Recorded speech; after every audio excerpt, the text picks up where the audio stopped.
Hello friends, स्वागत है आपका। मैं हूं अनिल कुमार सिंह। आज का हमारा टॉपिक रहेगा फ्रेंड्स रॉबर्ट फ्रॉस्ट के बारे में। उनसे रिलेटेड कुछ एमसीक्यूज हम देख लेंगे जो कि आने वाले एग्जाम में आपको हेल्पफुल होने वाले हैं। First question on your screen is, what did Robert Frost define in the mentioned line a lover's quarrel with word. किस सेगमेंट को उन्होंने डिफाइन किया अपनी इस लाइन में? His poetry, his life, his philosophy and modernism. तो lover's quarrel with the word, actually उन्होंने अपनी लाइफ के बारे में बोला था कि पूरी जिंदगी उनका जो स्टांस था जिंदगी को लेकर के, वो ऐसा रहा है जैसे उसे कभी दुनिया बहुत ज्यादा समझ में नहीं आई है। एक ऐसा प्रेमी जिसको दुनियादारी बहुत ज्यादा समझ में ना आई हो। Who defined poetry in this way, poem begins in delight and ends in wisdom. तो क्योंकि रॉबर्ट फ्रॉस्ट की हम बात कर रहे हैं तो आपके लिए आसान है। अगर यही क्वेश्चन एग्जाम में आ जाए तो थोड़ा वहां पे आपको कंफ्यूजन होगा। यहाँ पर तो ऑप्शन रॉबर्ट फ्रॉस्ट ही है, क्योंकि हम आज रॉबर्ट फ्रॉस्ट को डिस्कस कर रहे हैं कि एक ऐसा ही एक क्रिटिक हुए हैं, होरेस, अगर आपने उनका नाम सुना है, जिनकी बुक का नाम है अर्स पोएटिका। अर्स पोएटिका, उसमें भी उन्होंने लगभग इनसे मिलता जुलता टर्म दिया है या मिलती जुलती डिफिनेशन दी है पोएट्री की, कि the end of poetry is to to teach and to delight. Teach का मतलब विजडम हो गया, डिलाइट मतलब कि आदमी उसको पढ़ के खुश हो जाए। तो मिलती जुलती इनकी ये डिफिनेशन है दोनों की, कि पोएम का उद्देश्य डिलाइट एंड विजडम दोनों होना चाहिए। In three words I can sum of everything I have learned about life, it goes on. बस ये तीन शब्द हैं, इट गोज ऑन, जिंदगी चलती रहती है। ये बात रॉबर्ट फ्रॉस्ट ने कहाँ कही थी? In an interview, his diary, a letter to Ezra Pound, a lecture at Harvard. तो ये बात उन्होंने एक इंटरव्यू में दोहराई थी, किसी को कही होगी। तो बहुत अच्छा फिलोसफिकल स्टेटमेंट है कि लाइफ वास्तव में it goes on, moves on, चाहे कुछ भी हो, जिंदगी जारी रहती है, चलती रहती है। How many times did Frost win the Pulitzer prize in his career? Twice, three times, four times and five times. तो उन्होंने जो पुलित्जर प्राइज है उसको 4 बार जीता था। अपने 4 पोएट्री कलेक्शंस के लिए अलग अलग टाइम पर उनको ये प्राइज मिला हुआ था, 4 टाइम्स। यूजीसी नेट में आया हुआ क्वेश्चन है ये। Frost read his poem at the inauguration of Franklin D. Roosevelt, John F. Kennedy, and Lyndon B. Johnson and Harry Truman। किसके टाइम पर उन्होंने, किसके इनॉग्रेशन का मतलब जो शपथ ग्रहण समारोह होता है उसको बोलते हैं इनॉग्रेशन, ओथ टेकिंग सेरेमनी में पोएम पढ़ी थी। तो उन्होंने जॉन एफ कैनेडी के वक्त एक पोएम पढ़ी थी, उनके बुलावे पे, निमंत्रण पर जाकर के वहां पोएम सुनाई थी। Which poem did he actually recite at Kennedy's inauguration due to sunlight glare? Fire and Ice, The Gift Outright, Birches and Directive। तो अब यहाँ पे क्वेश्चन आप ध्यान से पढ़िएगा थोड़ा। एक्चुअली, एक्चुअली कौन सी सुनाई का मतलब यह है कि पहले कौन सी सुनाना चाह रहे थे। पहले उनकी एक पोएम थी डेडिकेशन, जिसको वो सुनाना चाह रहे थे, डेडिकेशन।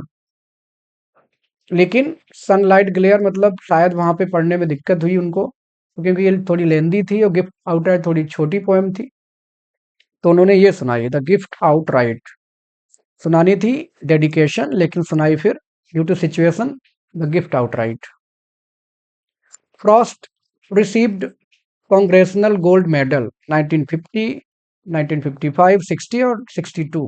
कब उनको ये गोल्ड मेडल मिला था अपनी पोएट्री के लिए? तो that was provided in 1962। 1962 is the correct answer। What was Robert Frost's nickname? क्या उनको निकनेम दिया गया था? द फार्मर पोएट, क्योंकि फार्मिंग भी इन्होंने की थी। The Yankee poet, Yankee is the name of race, जिस रेस से अमेरिकन लोगों को, कुछ लोगों को कहा जाता है। Poet of terror, poet laureate of New England. तो इनको कहा गया poet laureate of New England. अब ये न्यू इंग्लैंड क्या है? Actually this is a region, यह एक एरिया है अमेरिका में, उसका नाम है न्यू इंग्लैंड। एक एरिया का नाम है, तो वहां का पोएट लॉरिएट इनको कहा जाता था। Lionel Trilling called Frost poet of dark truths, an optimistic singer, a pure pastoralist, romantic survivor. तो लायनल टिल्डिंग ने उनको बोला है a poet of dark truths. Dark truths, उनकी जो पोएम है, उनकी थीम अगर आप डीपली देखें तो उनमें एक थीम्स बहुत ज़्यादा डार्क हैं, बस उनको लाइटली लिया जाता है। Randall Jarrell called Frost the terrifying poet, a poet of pure simplicity, the American Wordsworth, a transcendentalist. तो ये उन्होंने कहा टेरिफाइंग पोएट। टेरिफाइंग मतलब उन्होंने यहाँ पर अच्छे सेंस में बोला है, तारीफ के सेंस में बोला है। वो मैं आपको अगले किसी नेक्स्ट क्वेश्चन में समझाता हूँ कि किस सेंस में कहा था। Which critic called Frost the most misread poet of the 20th century. हाँ, इसी क्वेश्चन में मैं आपको बताता हूँ ये बात किसने कही कि सबसे ज्यादा मिसरीड है। हेराल्ड ब्लूम ने कहा था। अब ये मिसरीड का मतलब क्या है, जैसे हम जब भी रॉबर्ट फ्रॉस्ट को याद करते हैं तो हम क्या याद करते हैं, the woods are lovely dark and deep, the woods are lovely dark and deep, या two roads diverge in yellow wood, जो कि 9th क्लास में पोएम है, ये सीबीएसई 9th क्लास में। लेकिन अगर देखा जाए तो उनकी पोएम बहुत ज्यादा गहरी हैं, जिनमें ऐसी थीम्स दिखाई गई हैं जिन पे लोगों का ध्यान कम जाता है। जैसे सबसे ज्यादा इंपॉर्टेंट थीम है दैट इज एलियनेशन। वो एलियनेशन की बात करते हैं। एक साइकोलॉजिकल जो ट्रॉमा है, साइकोलॉजिकल टॉर्चर की बात करते हैं वो अपनी पोएम में, और मिजरी की बात करते हैं। यहाँ पे ई है, चलिए तो उसको आप थोड़ा दरबे में लीजिए, मिजरी। और और वो बात करते हैं खास तौर पर ह्यूमन सफरिंग की बात करते हैं। बहुत सारी उनकी जो थीम्स हैं वो बहुत डीप हैं। लोग उनको उन थीम्स को नहीं पकड़ पाते, उनकी पोएम को इजीली लेते हैं, बट थीम्स बहुत ज़्यादा उनकी डीप गहरी हैं और इसीलिए लोग उनको मिसरीड करते हैं। उनको स्कूल, जैसे हम कह सकते हैं कि स्कूल रॉबर्ट फ्रॉस्ट कहा जाता है कई बार मजाक में, कि स्कूल फ्रॉस्ट। स्कूल फ्रॉस्ट का मतलब क्या है, स्कूल पोएट, स्कूल के बच्चों के हिसाब से लिखने वाले कवि। लेकिन ऐसा नहीं है, उनकी बहुत ज़्यादा गहरी कविताएं हैं जिनके बारे में बात करते हैं। ह्यूमन लिमिटेशंस की बात करते हैं, ह्यूमन मिजरी और सफरिंग, एलियनेशन, साइकोलॉजिकल ट्रॉमा, सबकी बात वो करते हैं। तो इसलिए उनको मोस्ट मिसरीड कहा जाता है। लोग समझ ही नहीं पाते हैं उनको, इजिली लेते हैं, but they are very deep themes he has in his poem. तो हेराल्ड ब्लूम ने कहा है। और इसी वजह से टेरिफाइंग पोएट उन्होंने कहा था कि टेरिफाइंग है लेकिन लोग उनको इजिली लेते हैं। Ezra Pound praised Frost for which of the following: his imagism, his colloquial tone, his blank verse mastery, his symbolism। तो इजरा पाउंड वैसे तो इमेजिस्ट थे, आपको लगना चाहिए कि इमेजिज्म की तारीफ की होगी, नहीं।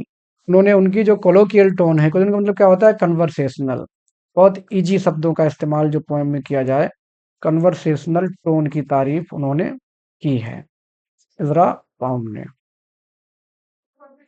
Frost poetry is sometimes called dark pastoral, rustic realism, American romanticism and neo transcendentalism। तो ये कहा गया है डार्क पेस्चरल। अब पेस्चरल का मतलब क्या है, रिलेटेड टू नेचर, जैसे वो वन, खेत, नदी सबके बारे में लिखते हैं। लेकिन कहीं ना कहीं जो अंडरलाइंग थीम है वो उनकी डार्क है। पेस्चरल तो है, सारी चीजें नेचुरल हैं, but they are all dark, related to dark themes. तो उनकी पोएम को डार्क पेस्चरल भी कहा जाता है, पोएट्री को। Frost believed poetry should be ride on, sound of sense, musical harmony, philosophical rhythm and metaphorical play।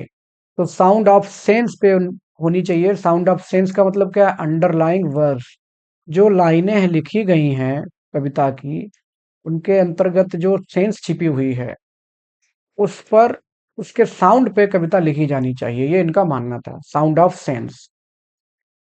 Which are the place written by Frost. Play भी इन्होंने लिखे हैं जो कि अक्सर कई बार पूछ लिए जाते हैं, अदर देन, जैसे जो मेन जिनको हम जानते ही हैं, थोड़ा सा हटके भी क्वेश्चन पूछ लिया जाता है। तो कौन कौन से हैं, a masque of reason, a masque of mercy, the cows in the corner.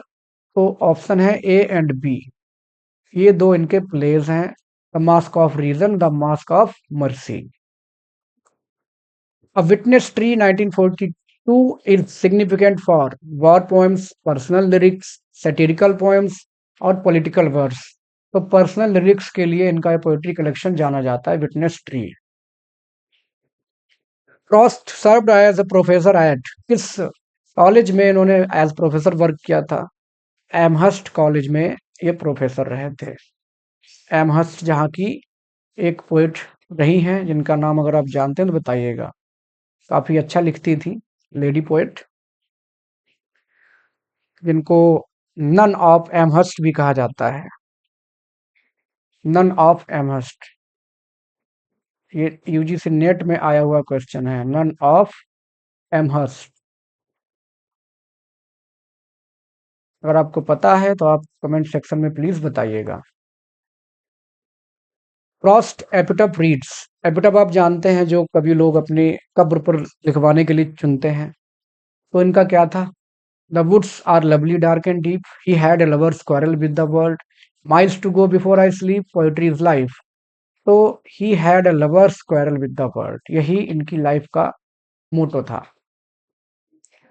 Frost won his last Pulitzer prize in which year, 4 बार जीता लेकिन लास्ट वाला कब था? अच्छा क्वेश्चन है। 1940, 1942, 43 और 44। तो लास्ट उनको मिला था 1943 में, चौथा, फोर्थ उनको मिला 1943 में। Frost toured which country as cultural ambassador in 1962? Russia, China, England, India. तो रशिया भेजे गए थे ये, उस समय सोवियत संघ था इसलिए यूएसएसआर, रशिया भेजे गए थे। एक्चुअली अमेरिका रशिया इनके बीच कोल्ड वॉर चलता था, तो संबंध सुधारने के लिए इनको कल्चरल एम्बेसडर के रूप में वहां भेजा गया था। 1962 में रशिया गए थे ये। The poem acquainted with the night is written in which verse form? Spencerian stanza, terza rima sonnet, Shakespearean sonnet, blank verse. तो ये लिखी गई है टर्जा राइमा सोनेट में। टर्जा राइमा आपको पता होना चाहिए, इज रिटन इन 3 वर्सेस। जैसे मान लो इसकी स्कीम होगी, प्राइम स्कीम होगी ए बी ए, तो अगला जो होगा बीच वाला अगले स्टेंजा का फर्स्ट और थर्ड लाइन में कन्वर्ट हो जाता है, क्या हो जाएगा? B C B.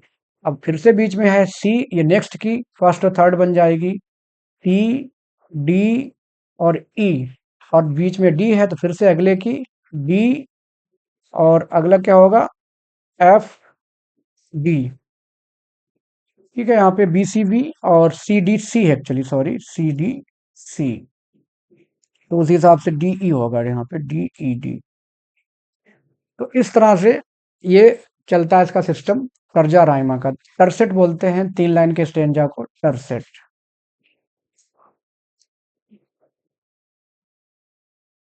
The famous line, the best way out is always through, बहुत अच्छी लाइन है, आप चाहें तो इसको अपने व्हाट्सएप स्टेटस पे लगा सकते हैं। The best way is out का सेंस ये है कि जब भी आपको समस्याएं हैं तो समस्याओं से निकलने का रास्ता क्या है? ऑलवेज थ्रू, मतलब उनसे होकर ही आपको गुजरना है। मीन्स आपको उस समस्या को सॉल्व करना चाहिए, उससे बचकर नहीं भाग सकते, आप उसमें जाएंगे, उसको सॉल्व करेंगे, that is the best way. The best way out is always through, बहुत अच्छा है। कहाँ से लिखा है गया, किस उनके वर्क से? Essays, play, letter to Pound and poem in Hampshire, तो उनके एसेस से ली गई ये लाइन है। The best way out is always through, काफी अच्छी लाइन है। Which Shakespeare play does the title out out allude to? Macbeth, Hamlet, King Lear, Othello. उनकी एक पोएम है आउट आउट, तो ये किस की तरफ अल्यूजन है? अल्यूड मतलब एल्यूजन, रेफरेंस, एल्यूड मतलब रेफर या रेफरेंस, किस पोएम की तरफ है? तो मैकबेथ जो उनका प्ले है, उसमें जब लेडी मैकबेथ पागल हो जाती है तो मोमबत्ती से भी वो डरती है, तब का वो ड्रामेटिक मोनोलॉग कहाँ से है उसका, तब मैकबेथ प्ले से लिया गया ये।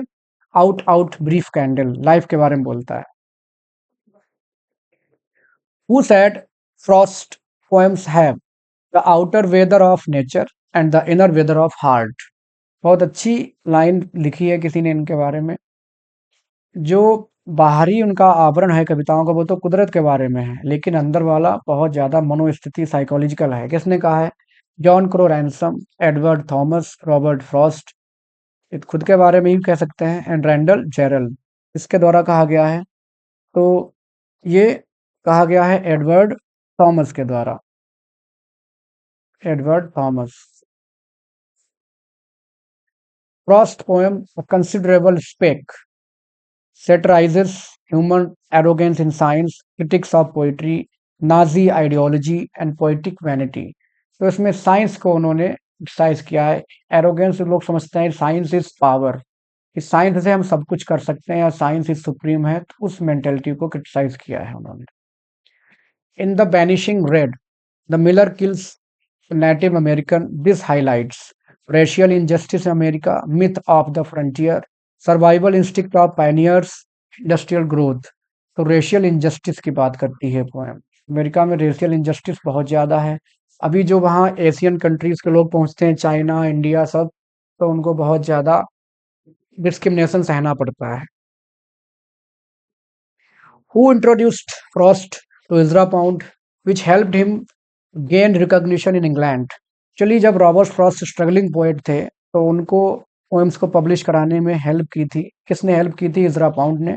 और इजरा पाउंड से मिलवाया किसने? तो एडवर्ड थॉमस। एडवर्ड थॉमस ने जाके उनकी मुलाकात कराई थी इजरा पाउंड से।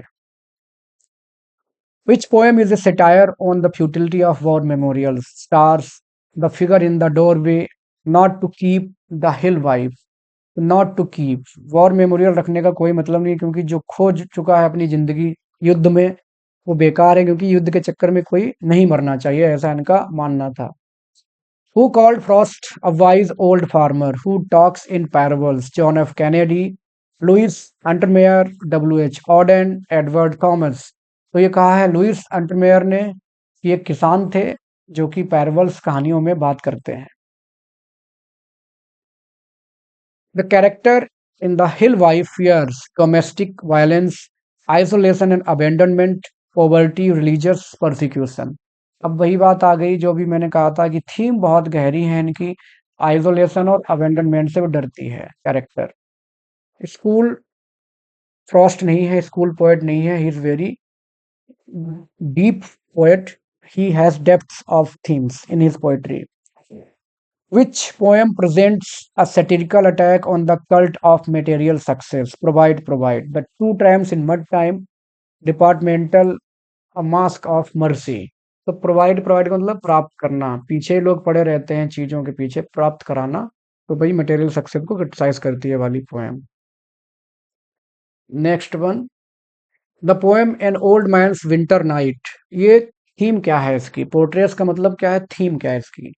Rural poverty, loneliness and isolation of aging, political alienation, religious devotion। तो किसके बारे में ये पोएम बात करती है? ये बात करती है loneliness and isolation of aging।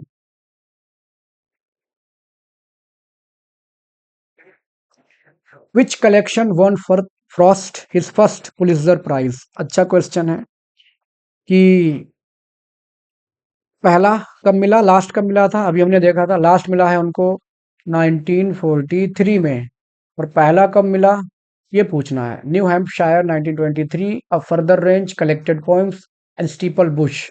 तो न्यू हैम्पशायर 1923 में उनको अपना पहला पुलित्जर प्राइज मिला था। पहला पुलित्जर प्राइज मिला था।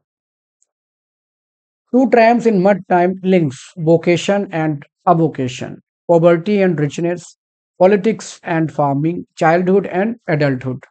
वोकेशन एंड अवोकेशन दोनों को लिंक करती है वाली poem. This is the correct option.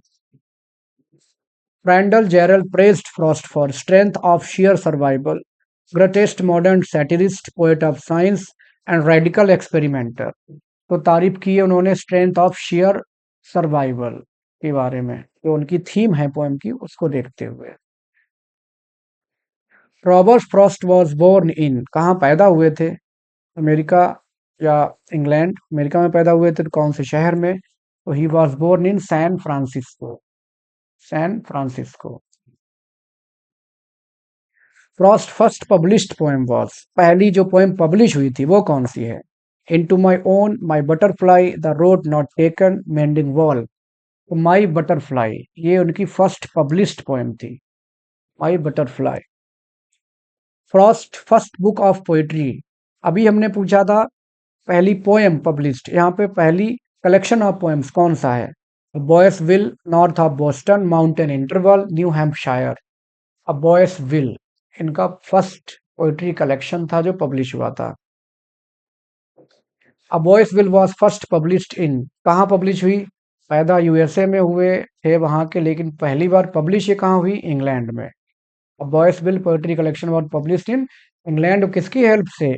Ijra pound की हेल्प से। इजरा पाउंड ने बहुत मदद की है दूसरे राइटर्स की, भले ही खुद बहुत अच्छे ना रहे हों, but he was great admirer of literature, literary genres.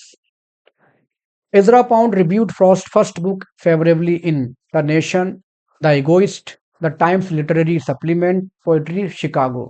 तो द इगोइस्ट, जिसको टी.एस. एलियट चली पब्लिश कर रहे थे, उसमें इन्होंने तारीफ की थी रॉबर्ट फ्रॉस्ट की। North of Boston was published इन 1914, 1915, 16, 17। किस में पब्लिश की गई थी? तो ये पब्लिश की गई 1914 में, North of Boston.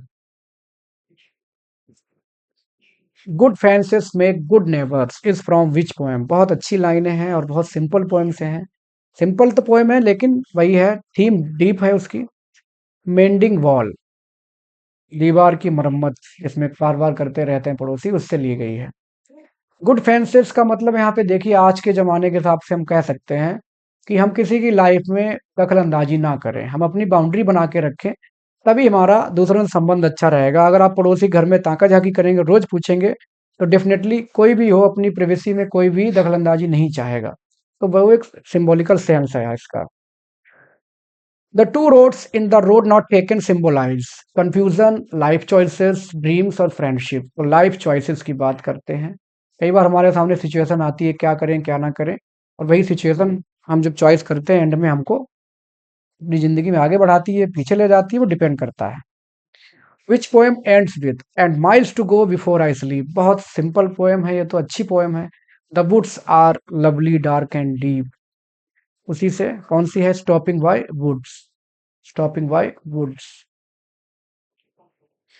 Frost is called a romantic symbolist, pastoral modernist, Victorian realist and Gothic innovator।